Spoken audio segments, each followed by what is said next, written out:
رکن شورا کی آمد حاجی اطہر تاری سماروں میں پہلی بار تشریف لائے جہاں پیر و مرشد امیر علیہ سنت 85-86 میں تشریف لائے تھے. ہم سماروں میں آنے پر خوش آمدید سائیں کے بھلی کار چاہوں دا بھلی کرے آئے. الحمدللہ رب العالمین والصلاة والسلام علی سید المرسلین. اما بعد فاعوذ باللہ من الشیطان الرجیم. بسم اللہ الرحمن الرحیم. درود پاک کی آواز تو ایسی ہونی چاہیے کہ ساماروں کے چپے چپے میں معلوم چلے کہ عاشقان رسول جمع ہے نا؟ چاہیے نہیں چاہیے؟ پڑھیے الصلاۃ والسلام علیک یا رسول اللہ وعلی آلک و اصحابک یا حبیب اللہ. الصلاۃ والسلام علیک یا نبی اللہ وعلی آلک و اصحابک یا نور اللہ. اللہم صلی وسلم وبارک علی سیدنا و مولانا محمد النبی الامی الحبیب العال القدر العظیم الجاہ وعلی آلہ وصحبہ وبارک وسلم. صلاۃ و سلام علیک یا سیدی یا رسول اللہ. فرمان آخری نبی صلی اللہ علیہ وسلم ہے کہ بندہ جب تک مجھ پر درود پڑھتا رہتا ہے، بندہ جب تک مجھ پر درود پڑھتا رہتا ہے اس پر اللہ کی رحمتوں کا نزول ہوتا رہتا ہے. اب بندے کی مرضی ہے کہ وہ مجھ پر کم درود پڑھے یا زیادہ. جب تک درود پڑھتا رہے گا اس پر کیا ہوتا رہے گا؟ رحمتوں کا نزول ہوتا رہے گا. تو اللہ کی رحمتوں کا نزول ہوتا ہے درود شریف کی برکت سے. درود و سلام کی برکت سے اللہ دنیا اور آخرت کی خیر عطا کرتا ہے، دنیا اور آخرت کی بھلائی عطا کرتا ہے. ایک مرتبہ درود پڑھا جائے تو 10 رحمتیں ملتی ہیں، 10 گناہ معاف ہوتے ہیں، 10 درجے بلند ہوتے ہیں. 10 مرتبہ درود پڑھیں تو اللہ پاک 100 رحمتیں عطا فرماتا ہے، 100 گناہوں کو معاف فرماتا ہے، 100 درجات کو بلند فرماتا ہے. 100 مرتبہ درود پڑھیں تو حدیث شریف میں آتا ہے کہ اللہ پاک ایسے شخص کی پیشانی پر متھے تے لکھی چھڑی دعا تو یہ بندہ دوزخ اور نفاق کی آگ سے بری ہو گیا.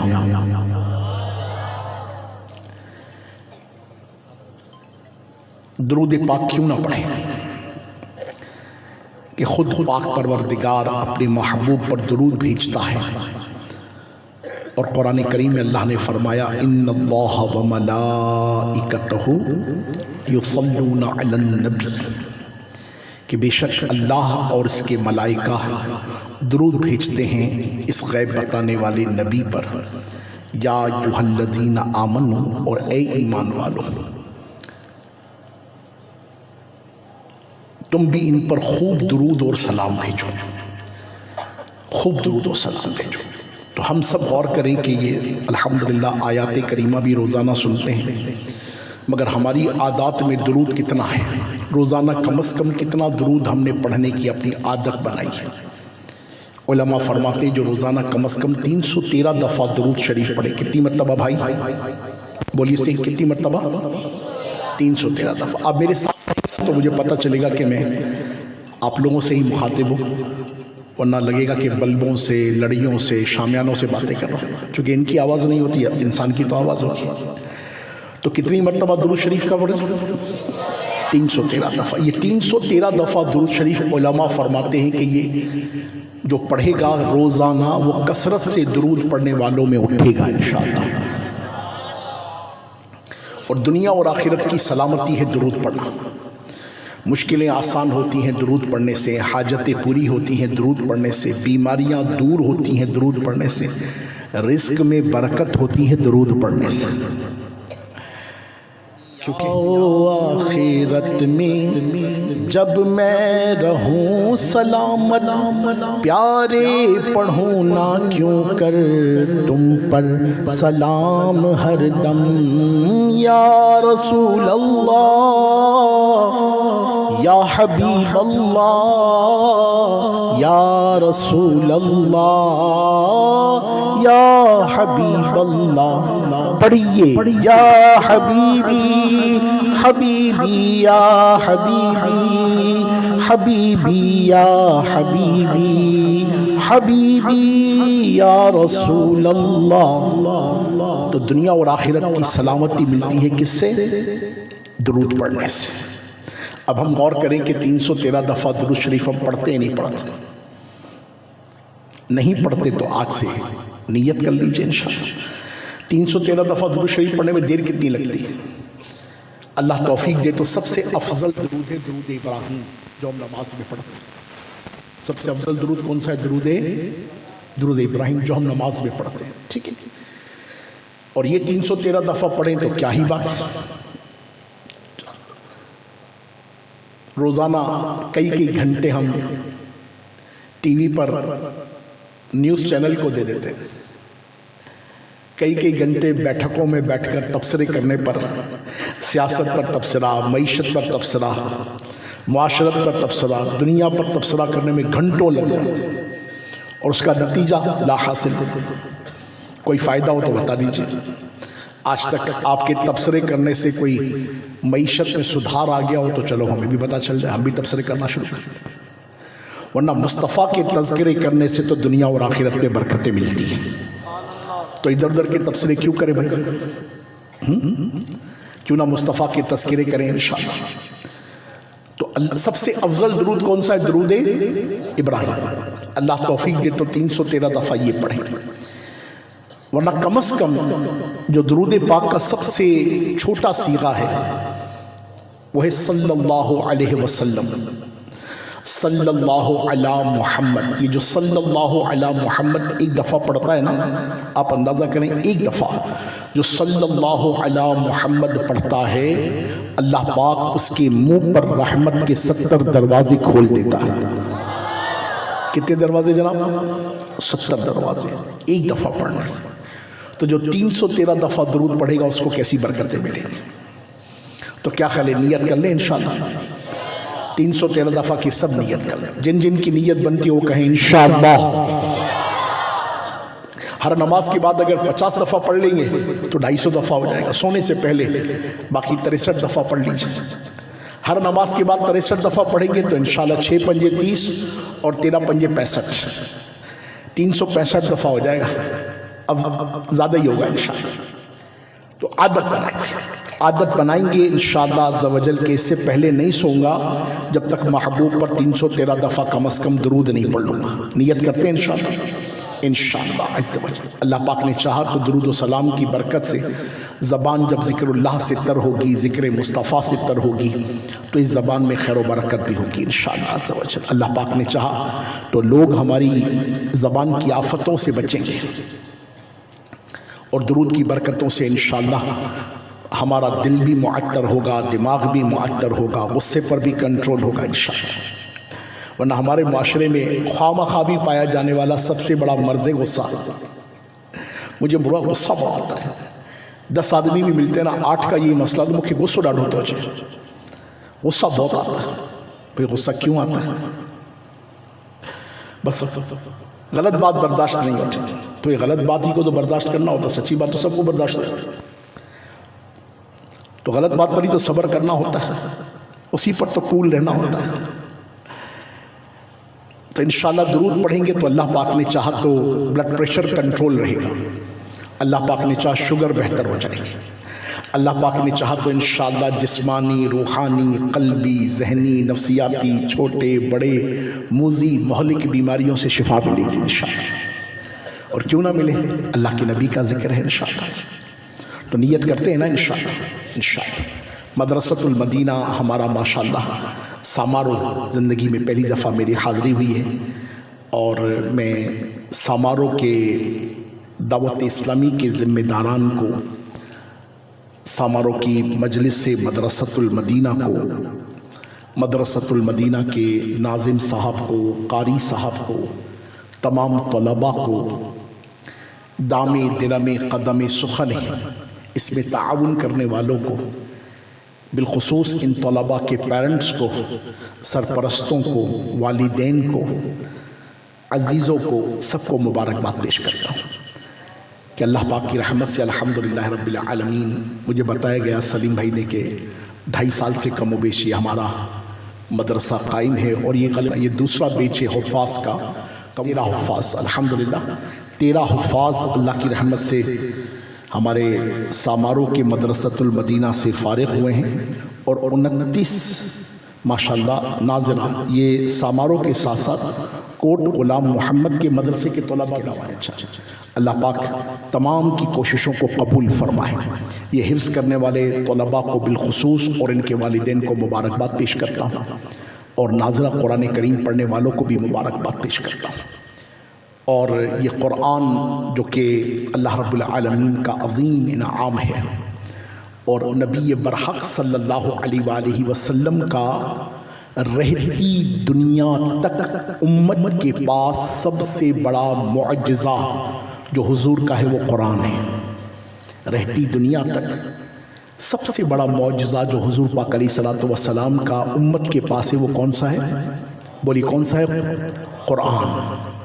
تو یہ حضور سید دو عالم علیہ الصلوۃ والسلام کا معجزہ اور اللہ رب العالمین کا کلام، یہ کتاب اللہ نے جن کے سینوں میں رکھی وہ یقیناً سعادت مند ہیں، وہ بڑے سعید لوگ ہیں، بڑے خوش قسمت لوگ ہیں، بڑے خوش بخت لوگ ہیں کہ جن کے سینوں میں قرآن کریم آیا۔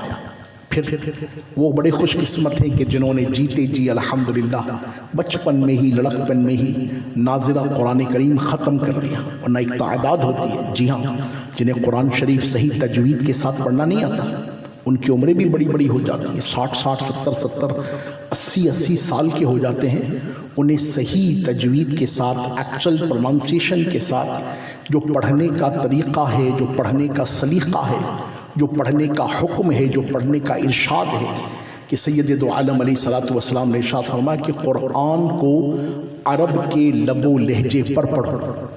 کس پر پڑھو؟ عرب کے لب و لہجے پر پڑھو۔ قرآن سندھی میں نازل نہیں ہوا، قرآن اردو میں نازل نہیں ہوا، قرآن چائنیز میں نازل نہیں ہوا، قرآن ہندی میں نازل نہیں ہوا، قرآن کس میں نازل ہوا ہے؟ عربی میں۔ تو عربی سیکھنے کے لیے، معاف کیجیے گا، قرآن پڑھنے کے لیے عربی لب و لہجہ اختیار کرنا یہ ہماری ذمہ داری ہے۔ اور یہاں پر ایک مسئلہ عرض کروں، کم از کم اتنا قرآن صحیح پڑھنا کہ انسان اپنی نماز کا جو فرض ہے قراءت، اسے درست طریقے سے بجا لا سکے، درست طریقے سے انجام دے سکے، درست طریقے سے اس فرض کو پورا کر سکے، اتنا قرآن صحیح پڑھنا ہم سب پر واجب ہے۔ کیا ہے جناب؟ یہ ہم سب واجب ہے۔ اور جو صحیح قرآن نہیں پڑھنا جانتا اس کی یہ ذمہ داری ہے، اس پر کمپلسری ہے، اس کی ترجیحات میں یہ بات شامل ہو کہ کم از کم اتنا قرآن وہ کسی صحیح العقیدہ سنی قاری کے پاس جائے، جو اس نے پڑھا ہے وہ اسے سنائے اور اس کی غلطیوں کو درست کرے۔ یہ تو پہلی چیز ہے کہ جو حقیقی طور پر یہ مدنی منوں نے تو یہ 12-13 نے ماشاءاللہ ساماروں میں تو سینکڑوں کی آبادی ہوگی۔ کتنی آبادی ہوگی ساماروں میں یار؟ ہزاروں کی آبادی ہوگی، ہزاروں کی آبادی میں سے چلیے 12-13 منع، یہ اس سے پہلے 12-13 منع ہوں گے، اور بھی کتنے حفاظ ہوں گے؟ جائزہ لے لیجئے، 25 50 100 150 حفاظ ہوں گے۔ باقی اگر جو ہزاروں لوگ بستے ہیں، اگر وہ صحیح قرآن اتنا بھی نہیں پڑھ پاتے کہ وہ اپنی نماز صحیح طریقے سے ادا کر سکیں تو اس کا وبال ہوگا۔ تو یہ ہماری ذمہ داری ہے۔ اس کے لیے حافظ ہونا، قاری ہونا یہ شرط نہیں۔ ہر مومن، ہر مسلمان، ہر لا الہ الا اللہ محمد رسول اللہ صلی اللہ علیہ وآلہ وسلم پڑھنے والے کی یہ ذمہ داری ہے کہ وہ اللہ کریم جل وعلا کے قرآن کریم کو کم از کم، حق تو یہ ہے کہ سچی بات ہے حق ادا ہو ہی نہیں سکتا، حق تو یہ ہے کہ ہم قرآن کریم کو پڑھیں۔ اور میں آج انشاءاللہ قرآن کے 8 حق آپ کی خدمت میں پیش کروں گا۔ کتنے حق ہیں جناب قرآن کے؟ 8 حق ہیں۔ یہ قرآن جو میرے اور آپ کے پاس ہے، یہ قرآن جو ہمارے درمیان کرم فرما ہے، ہم نے ادب کے نام پر قرآن کو اپنے گھروں میں اتنا اونچا رکھ دیا ہے کہ ہمارا ہاتھی نہ پہنچے، پڑھنے کا ذہن بھی بنے تو یہ سوچ کے کہ کون اسٹول لائے کون اتارے، تو جناب اوپر ہی رکھو۔ پھر ہم نے وہ اس قدر غلافوں میں قرآن کو ڈال دیا ادب کے نام پر کہ ایک غلاف، دوسرا غلاف، پوتی پہ پوتی، پوتی پہ پوتی، پوتی پہ پوتی، اتنی پوتیاں کہ پوتی کھولتے کھولتے ہماری اپنی پوتیاں آ جائیں۔ کہ کون کھولے گا، تو اس لیے رکھا رہے. جبکہ ہونا کیا چاہیے، قرآن ہماری اپروچ میں ادب، تعظیم، تکریم، لحاظ یہ سب اپنی جگہ پہ، مگر مومن کے گھر میں قرآن نہ کھلے اور ادب کے نام پر یا تو اتنا اونچا رکھا ہو کہ ہاتھ نہ پہنچے، یا ادب کے نام پر قرآن کو جھولے میں رکھا ہو کہ بس آتے جاتے جھلاتے رہیں. اور ہمارے کئی سندھی بھائی، تو میں خود بھی سندھی ہوں بھائی، اس لیے ناراض نہیں ہونا، اساں جے سندھی بھائرن جو تو مزاج آتا ایندے ویندے قرآن کے اڑی جگہ تے رکھندا جو ایندے ویندے قرآن جے سائیں ماں گزروں. مرحبا، ڈاڈی سٹھی ڳالھ آ، ادب آہے،